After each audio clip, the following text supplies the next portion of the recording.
बेटा अब आवाज आ रही है मेरी? अब आवाज क्लियर है?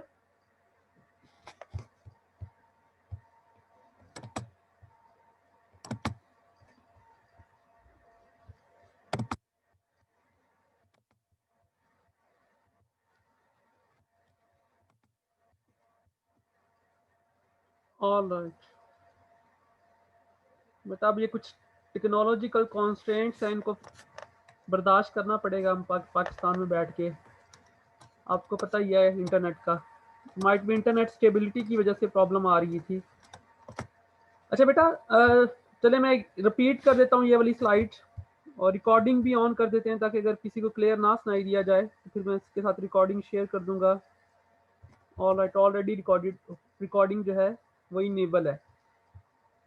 अच्छा बेटा, ब्रेथ फर्स्ट सर्च के अंदर डेफिनेटली जब हम एल्गोरिदम की बात करेंगे तो एल्गोरिदम की कुछ ना कुछ इनपुट होंगी और कोई ना कोई वो आउटपुट प्रोड्यूस कर रहा होगा। तो ब्रेथ फर्स्ट सर्च के अंदर हम इनपुट क्या देते हैं? हम एक तो हमारा ग्राफ देते हैं, बेसिकली ये फॉर्मल डेफिनेशन है ग्राफ की, जो कि हमारे पास collection of vertices and edges होती हैं, या set of vertices and edges होती हैं। और सेकेंडली हम उसको स्टार्टिंग वर्टिस देंगे कि स्टार्ट वर्टिस जो है आपने क्या सपोज करनी है। तो ये दो चीजें बेटा हमारी इनपुट हो जाएंगी। और इसी तरह आउटपुट के अंदर भी हमने दो चीजें कैलकुलेट करनी है। पहली चीज हमने डी ऑफ वी कैलकुलेट करके देना है, मीन सोर्स से जितने भी बाकी वर्टिसेस हैं उन तमाम वर्टिसेस का डिस्टेंस कैलकुलेट करके देना है। डिस्टेंस से क्या मुराद है कि कितने नंबर ऑफ एजेस को विजिट करते हुए हम सोर्स से बाकी तमाम नोड, सोर्स नोड से बाकी तमाम नोड तक हम रीच कर पा रहे हैं। और अगर फॉर एग्जांपल पूरे ग्राफ के अंदर कोई एक नोड ऐसी है जिस तक हमारा सोर्स जो है वो रीच नहीं कर पा रहा, तो उस केस में उसका डिस्टेंस बेटा हमारे पास इन्फिनिटी आ जाएगा। तो एक टर्म ये यूज करेंगे हम, या ये हमारी आउटपुट होगी जब हम इसके एल्गोरिदम को देखेंगे। बेटा दूसरी जो इसकी जो चीज हमने कैलकुलेट करनी होती है, या जो चीज हमने एक्चुअली में ड्रॉ करनी होती है, वो होती है हमारे पास पाई ऑफ वी। यानी मेरे पास जितने भी वर्टिसेस होंगे उन सब की कोई ना कोई पाई ऑफ वी की वैल्यू होगी। और उनकी पाई ऑफ वी की वैल्यू क्या होगी बेटा? वो यू होगी। और यू क्या होगा बेटा? यू होगा उस पाई ऑफ वी का प्रीडिसेसर या उसका पेरेंट। एक्चुअली में होता क्या है कि जब हम ब्रेथ फर्स्ट सर्च अप्लाई करते हैं तो उसको हम देखते हैं कि हमने किस नोड के थ्रू विजिट किया है, यानी किस पर्टिकुलर नोड को जब हमने विजिट किया है। तो जब हम एक ग्राफ को ट्रेवर्स करते हैं, ग्राफ को सर्च करते हैं, तो माइट भी वो एक ट्री की शेप में कन्वर्ट हो जाता है। यानी जैसे जैसे उसकी विजिटिंग हो रही होती है, फॉर एग्जांपल लेट्स से मेरे पास बेटा एक ग्राफ था जिसके अंदर मेरे पास ये तीन नोड थे, like for example one node, node number 2 and node number 3। इन तीनों नोड्स को मैंने किस नोड के थ्रू विजिट किया? फॉर एग्जांपल एक नोड एक्स के थ्रू मैंने विजिट किया है। तो ये जो एक्स है बेटा, ये इनका सबका यू हो जाएगा, यानी ये इन सबका प्रीडिसेसर है। यानी आपने जब भी 1 2 एंड 3 को विजिट करना है तो आपने थ्रू यू विजिट करना है आपने इनको। तो ये आप इसको प्रीडिसेसर कह लें या इनका पेरेंट कह लें। जब आपका एक ग्राफ जो है वो ट्री, जब आप विजिट करते जाएंगे ना तो आप देखेंगे आपका एक ग्राफ जो है वो ट्री की शेप में कन्वर्ट हो रहा होगा। इसी तरह फॉर एग्जांपल मेरे पास यहाँ पे एक नोड है, लेट्स से नोड 7। इस नोड 7 को जब भी मुझे विजिट करना है मैं इसको 1 के थ्रू, यानी 1 के पाथ से मैं इसको विजिट करूंगा। तो इस पाई ऑफ वी का बेटा प्रीडिसेसर क्या हो जाएगा? जो इसका यू होगा वो 1 हो जाएगा। तो इसका पाई ऑफ वी बेटा ये वाला यू हो जाएगा। ठीक हो गया। एक्चुअली में इस फॉर्मूले के थ्रू हम ये देख रहे होते हैं कि कोई पर्टिकुलर नोड जो है उसका पेरेंट कौन सा बन जाएगा जब हम उसको ट्रावर्स कर रहे होंगे, यानी किस नोड के थ्रू। पेरेंट की टर्म तो शायद यहाँ पे ठीक नहीं होगी, इसलिए प्रीडिसेसर ही कहते हैं उसको, कि उससे पहले वाली नोड कौन सी है जिसके थ्रू वो नोड जो है वो विजिट हुई है। ठीक हो गया। तो बेटा ये दो हमारी जो है वो आउटपुट क्या हो जाएंगी, और इसी आउटपुट के थ्रू हमारा जो एक ब्रेथ फर्स्ट सर्च, जो हम ब्रेथ फर्स्ट सर्च अप्लाई करेंगे किसी ग्राफ के ऊपर, तो वो एक ब्रेथ फर्स्ट ट्री के अंदर कन्वर्ट हो जाएगा, जिसमें हमारे पास जो पहली नोड होगी जो हमें ओरिजिनल दिया जाएगा वो उसकी रूट बन जाएगी, और बाकी सारी जो है इस तरह प्री डिसेसर की फॉर्म में कन्वर्ट हो जाएंगी। और यहाँ से हम अपनी आउटपुट भी निकाल सकेंगे कि जब हम इस पर्टिकुलर ग्राफ को ब्रेथ फर्स्ट सर्च के थ्रू इसके ऊपर ब्रेथ फर्स्ट सर्च अप्लाई करेंगे तो इसकी आउटपुट किस फॉर्मेट में हमारे पास आएगी, वो भी हमारे पास ट्री की शेप में ही आएगी। अब बेटा देख लेते हैं इसका एल्गोरिदम, या एल्गोरिदम से पहले मैं आपको एक्चुअली मैं इसका इसका टेक्निकल टेक्निक समझा दूं कि कैसे क्यू को यूज करते हुए हम किसी भी ग्राफ के ऊपर जो है वो ब्रेथ फर्स्ट सर्च जो है वो अप्लाई करते हैं। तो मैं एक्चुअली में एक वाइट बोर्ड आपके सामने शेयर कर देता हूं और वाइट बोर्ड के ऊपर ही हम उस प्रोसीजर को देख लेते हैं कि क्यू को कैसे यूज करना है और ट्रैवर्सिंग हमने अप्लाई कैसे करनी है, फॉर्मल ट्रैवर्सिंग हमने कैसे अप्लाई करनी है इसके ऊपर नटशेल में हम ऑलरेडी देख चुके हैं। फिर हम क्या एल्गोरिथम के ऊपर मूव करेंगे तो बहुत सारी टर्म्स जो है हमारी वहां से ऑलरेडी क्लियर हो चुकी होंगी, तो वहां पे टेक्निकली आपके लिए एब्स्ट्रैक्शन जो है वो एब्स्ट्रैक्शन कम हो जाएगी आपके लिए। तो बेटा मैं यहाँ पे आपके सामने एक ग्राफ ड्रॉ कर लेता हूँ, शेप्स ले लेते हैं यहाँ से।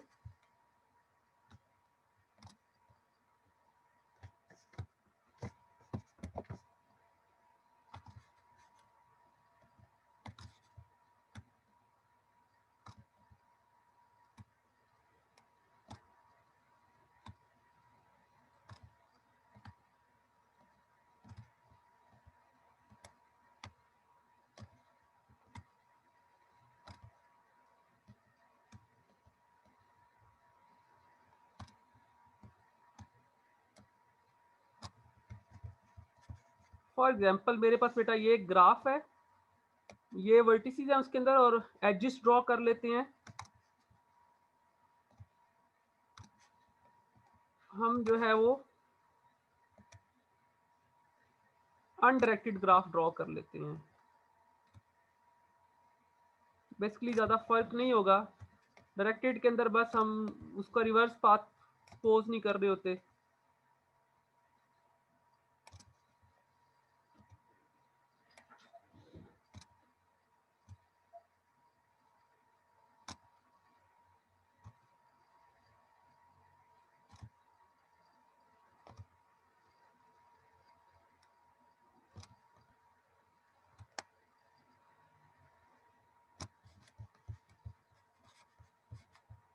और हम अपने नोड्स को कुछ नंबर असाइन कर देते हैं ताकि आइडेंटिफाई करने में आसानी हो कि हमने कौन सी नोड कब विजिट की है।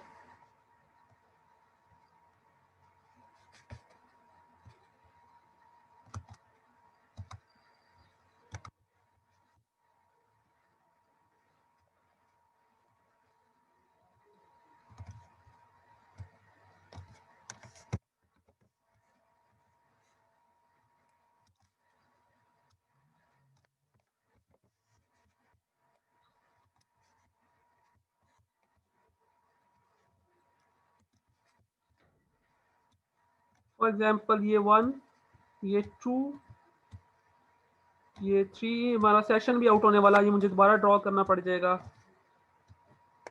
4, कोशिश करते हैं इसको क्विकली वाइंड अप कर लेते हैं। 5, 6, 7 एंड 8।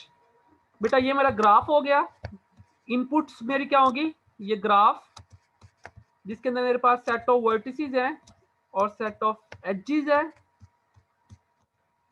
और दूसरी इनपुट क्या देनी है, हमने एक एस वर्टिस देनी है जो कि बिलोंग करती है सेट ऑफ वर्टिसेस से। यानी आप इनमें से किसी भी एक नोड को एज ए स्टार्टिंग नोड जो है वो सपोज कर लें।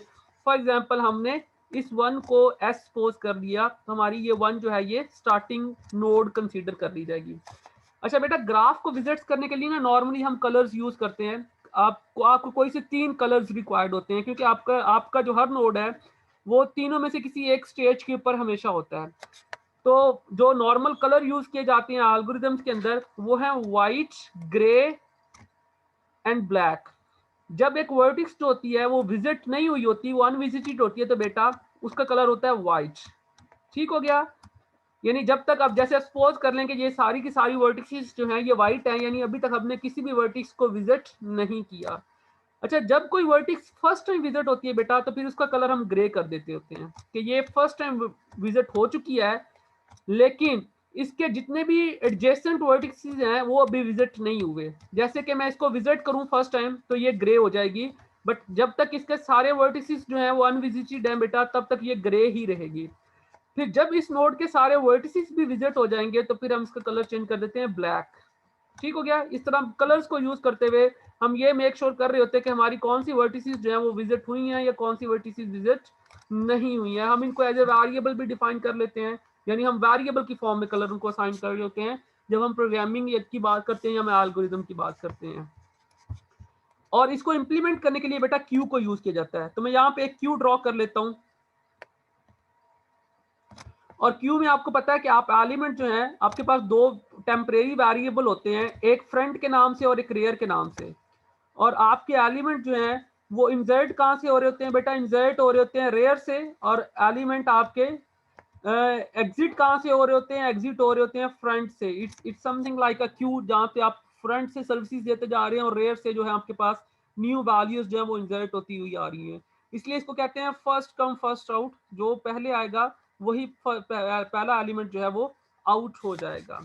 तो फॉर एग्जाम्पल जब हमारे पास क्यू एम्प्टी होती है तो हमारे पास बेटा यही स्टार्ट होता है या यही फ्रंट होता है और यही रेयर होता है हमारे पास। और जैसे जैसे एलिमेंट आते जाते हैं हमारे रेयर में जो है वो इंक्रीमेंट होता जाता है। फॉर एग्जांपल हम एक किसी भी एरे को एज ए क्यू यूज कर सकते हैं। जैसे जैसे हमारे पास एलिमेंट्स आते जाएंगे रेयर में बेटा इंक्रीमेंट होता जाएगा, और जैसे जैसे एलिमेंट एक्सक्लूड होते जाएंगे हमारे फ्रंट में इंक्रीमेंट होता जाएगा। तो फ्रंट में कब इंक्रीमेंट होगा? जब एलिमेंट आपका डी क्यू का ऑपरेशन कहते हैं इसको, ये रिमूव करते हैं आप। और रेयर में कब इंक्रीमेंट होता है बेटा? जब आपका एलिमेंट इन क्यू का ऑपरेशन परफॉर्म होता है या आप एक न्यू एलिमेंट जो है वो इंसर्ट करते हैं। तो फॉर एग्जांपल सबसे पहले बेटा हमारे पास स्टार्ट नोड हमारे पास गिवन है, तो लेट्स से हमने सबसे पहले 1 को विजिट कर लिया, तो मैं इसका कलर तो व्हाइट नहीं कर सकता, कलर इसका ऑलरेडी व्हाइट है, मैं इसको ग्रे नहीं कर सकता, बट मैं इसके ऊपर लेट्स से टिक का साइन दे देता हूँ। टिक सपोज करें आप, ये ग्रे है, सिंगल टिक, तो हमारे पास ये 1 जो है ये हमने इन क्यू कर दिया। अब बेटा आपने दो ऑपरेशन जो है वो कंटिन्यूसली परफॉर्म करने होते हैं, एक ऑपरेशन इन क्यू का है, एक डी क्यू का है। जब भी आप किसी नोड को विजिट करेंगे तो आप इन क्यू का ऑपरेशन परफॉर्म करेंगे, और जब एक नोड के सारे वर्टिसेस जो है एडजेसेंट वर्टिसेस जो है वो विजिट हो जाएंगे तो फिर उसके बाद आपने डी क्यू का ऑपरेशन परफॉर्म करना होता है। अब ब्रेथ फर्स्ट सर्च में बेटा प्रोसीजर ये है। अब मैं इसका स्क्रीनशॉट ले लूं ताकि मैं इसी को दोबारा से यूज कर सकूं आपको समझाने के लिए इन फॉर्म ऑफ पिक्चर्स, क्योंकि सेशन एंड होने वाला है।